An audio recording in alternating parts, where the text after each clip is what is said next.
Okay, some very sad news came out I was recently. really bummed about this. And Terry Jones of the iconic British comedy troupe Monty Python has been diagnosed with a form of dementia, which basically he's unable to communicate now. He's directed, he's written, he's authored books. Of course, he's been an actor, and he's been with Monty Python for a long time. I mean, since the inception, of course. And now he can't even communicate, which honestly, I don't know which I would be more bummed out. Hearing this or hearing that he died. Yeah. Because both things are incredibly sad. And we haven't lost a member of Monty Python since Graham Chapman. All of them are still surviving. Yeah. But now you have one that's still alive, but he can't do comedy anymore. And it's really sad. And Monty Python has played such a huge role in my life. And in what I find funny and humorous. I remember I had to have been like 7 or 8. My dad comes home and he's like, Eric, I rented a movie and you have to watch it with me. And it was Monty Python and the Holy Grail. Yep. And I absolutely loved it. First of all, I couldn't believe my dad was letting me watch this movie with him. And I just sought out everything of theirs after that. The original series, all of their movies, Life of Brian, The Meaning of Life, even movies like Jabberwocky, movies like Yellowbeard, which had a lot of the cast members of Monty Python in it, movies like Eric the Viking. And really, a bunch of them were in Time Bandits too, weren't they? Absolutely. Terry Gilliam directed Time Bandits. So, you have all these movies that I grew up loving and these comedy sketches that I absolutely adored. Monty Python, Live at the Hollywood Bowl. I remember when the internet first was a thing, going online and like printing out the script for all the sketches and just reading over them. I had a lot of their comedy albums, know a lot of their songs by heart. I had the desktop Pythonizer, the computer software. I had the Monty Python and the Holy Grail video game. Okay. They had a video game? Yes, they had it was a point and click adventure. What? Yeah. So Monty Python has been such a huge part of my life. Also, my love for British television. Okay. Are You Being Served?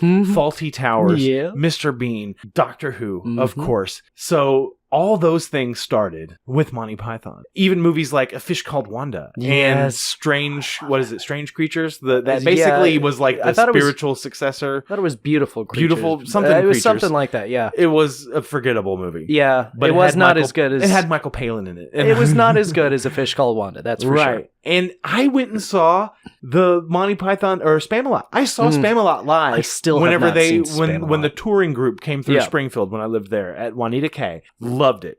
So I absolutely adore Monty Python. They're a huge part of who I am. Yeah. Okay. And it was one of those things that like my dad and I bonded over, and my mom would roll her eyes over when him and I were making jokes to each other. And I have to come to the realization that we're going to start losing more of these people. And they haven't really put out much of anything. I remember when Michael Palin and John Cleese both were on SNL. I watched it live. They did the parrot sketch live. And it was great.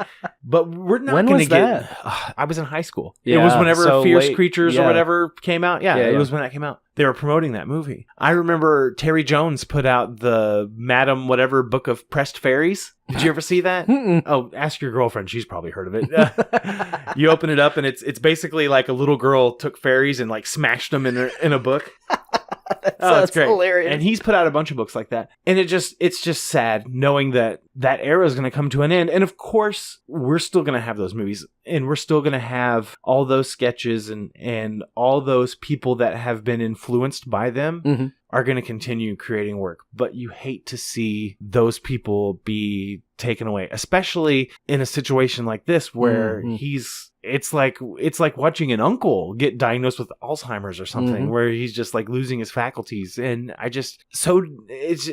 I'm at a loss for words. It just makes me very sad. No, I understand that absolutely, because my story of Monty Python love is really almost entirely mirrored by yours, because again, about 7 or 8, my grandma, actually, because I was raised by my grandma, she rented Monty Python and the Holy Grail and watched it with me. And I probably watched that movie as many, if not more times than Star Wars. Oh yeah. I could quote so many parts of that movie. I still, like, because I have it on DVD so now. So do I. And I will still, like, whenever I watch it, will just quote along with the entire thing. When I was in middle school, I was in the theater program in my middle school, and I requested that our teacher get the script for Monty Python and the Holy Grail because I wanted to do it for forensics. So I did. Forensics? What does forensics have to do? Not like crime scene forensics.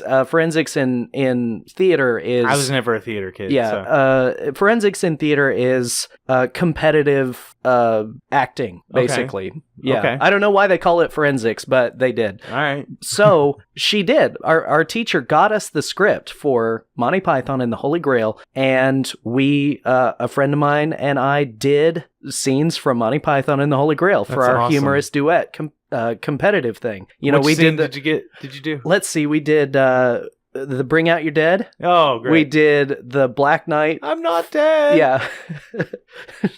Oh, Black Knight. You'll be stone dead in a moment. No, we did. I feel better. I feel happy. I feel happy. I love at the end. He's like the king once, but he's like, "Oh, it must be a king." Why do you say that? He hasn't got shit all over him. Yeah. Oh god, we could spend a whole episode talking. Dude, about we really could. No, honestly. But yes, it's very, very, very similar. Our love for Monty Python evolving into love for basically all things British. Right. Monty Python spurned my love for, or not spurned, but started my love for, like, Are You Being Served? The one with Hyacinth's bouquet, shoot, what was her name? I can't remember what that show was called.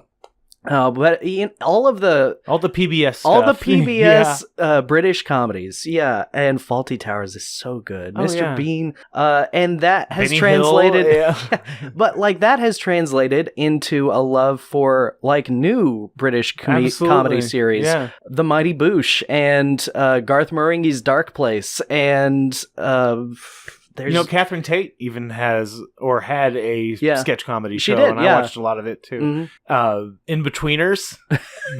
That show is great. I haven't watched In-Betweeners in a couple of years at least. I love that show. But that's just the thing. It means so much to us. And it's one of those things that if I were to ever have a son, maybe even a daughter, I don't know, but it seems like it would be more of a dad-son bonding thing, which is weird that your grandma. No, but there's the Family Guy joke. Do you remember the Family Guy joke? Somebody does slaps Meg with a fish or something, and she just says, "I'm a girl. I don't even like the good Monty Python." Oh, you misogynist. All right. Let's move on. I'm gonna cry. If we keep I talking understand. About this. I understand.